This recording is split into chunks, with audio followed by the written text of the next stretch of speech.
Hi everyone, welcome back to my channel. My name is Jhonelle. I'm a board certified family nurse practitioner, and here we talk about all things health, wealth, beauty, and self-development.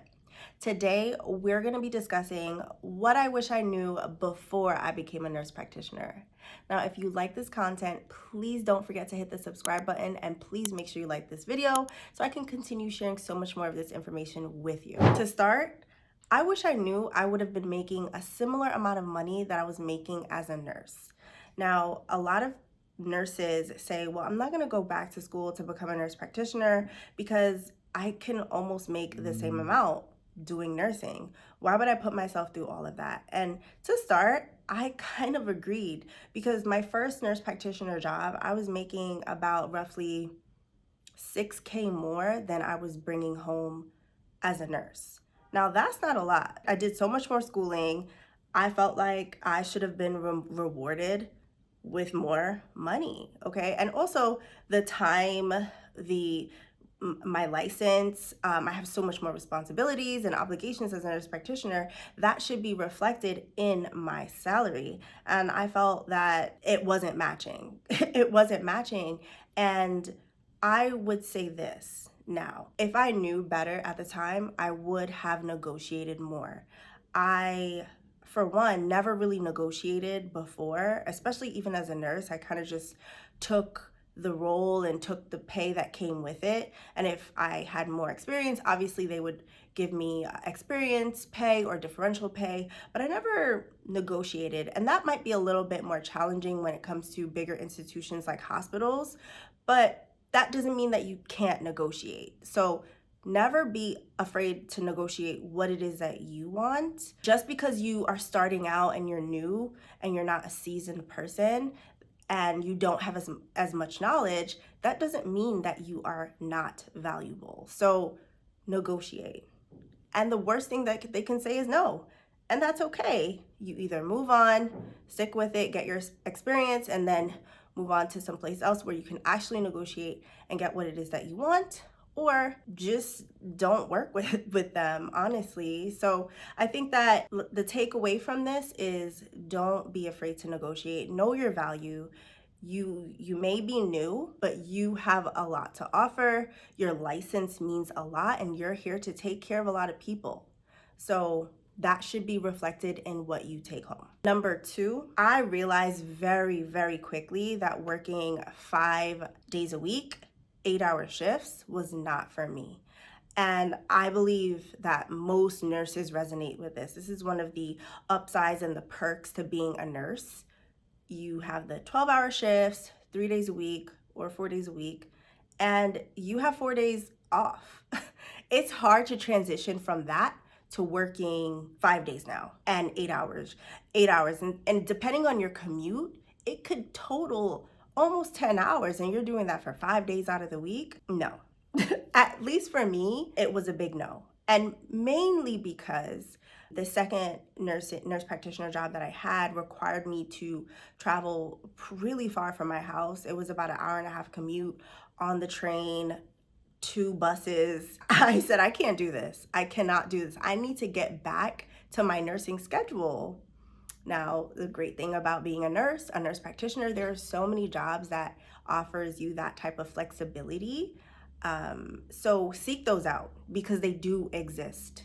They do exist because after realizing that, I quickly realized that I can't do this, I started looking for jobs that were a bit more flexible, and not even flexible, I would say had more hours that you can work. So in a previous video, I told you that I had worked at a ketamine clinic. There, the hours were about 10 to 12 hours long. So as a nurse practitioner, I still was able to work less days and be able to maximize my time. So something to consider if that is something that is important to you, having more time for yourself while being a nurse practitioner. And number 3, this one is pretty big for me because I did not realize how much health insurance costs outside of having a full-time job. So if you are an independent contractor, if you have your own business, you'll learn very quickly that you have to pay for your own health insurance, and it's not cheap. It's not cheap at all. So one thing I can recommend is if you're leaving or transitioning from a full-time job with benefits, take advantage of the COBRA program that they have. The COBRA means Consolidated Omnibus Budget Reconciliation Act, and it pretty much gives healthcare workers and their families an opportunity to continue with their health insurance coverage so that they're left without any. The only downside to that is you have to pay the premium up front. So whatever your employer was adding towards it to make it less for you, you're going to have to pay the whole thing. But it's better than having no health insurance at all. So definitely something to keep in mind if you are transitioning from a full-time role with benefits to wanting to do something part-time, per diem, or on an independent status. Just know that health insurance is going to be very expensive. So you want to make sure you allocate some funds to that. If you're young and healthy, you might not require a huge, very significant plan.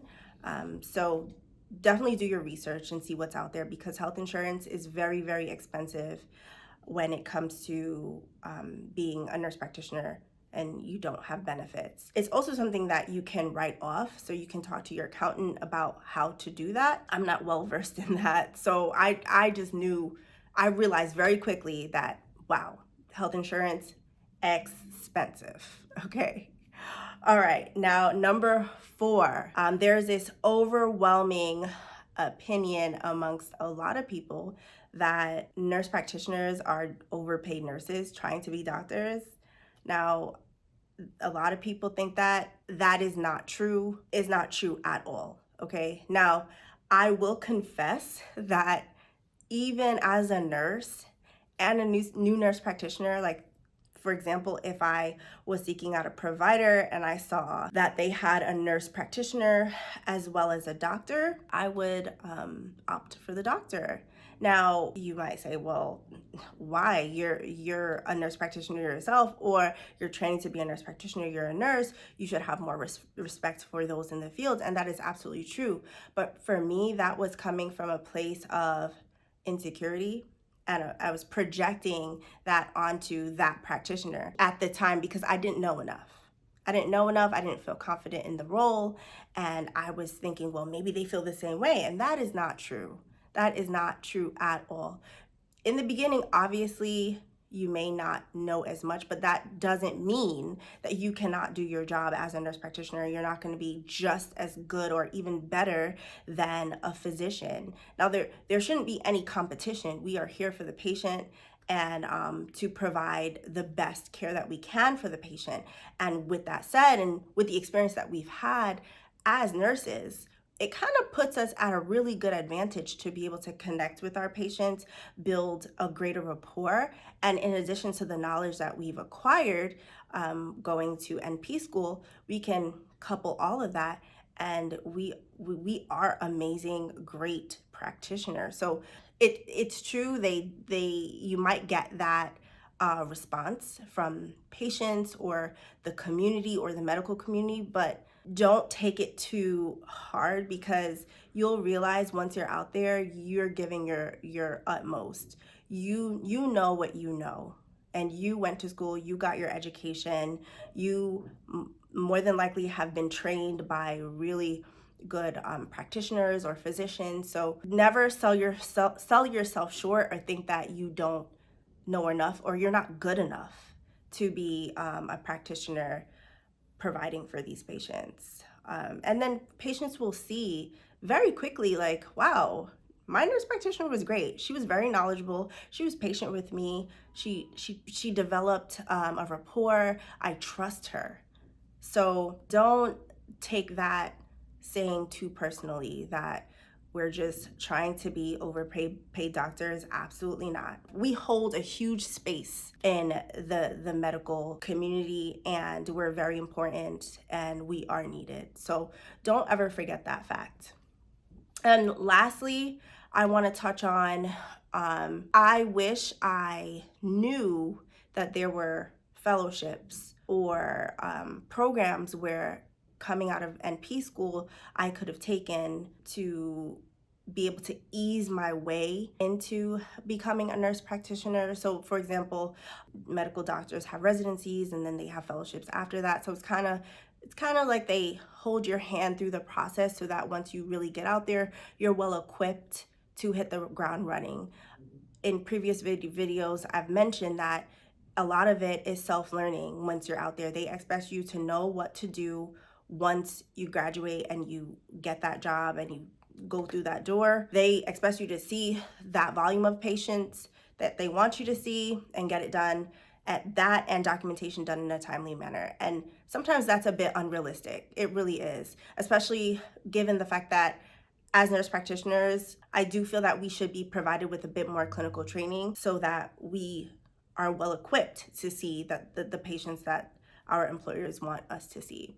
So if you can find a fellowship, sometimes hospitals offer that. I think that would be very beneficial to you. Or if you can find a company or a doctor that's willing to take the time, more than just a week or two, to just sit with you and go through the didactic piece of things as well as the hands-on training, that would really benefit you as a nurse practitioner. Find a company that's willing to invest in you.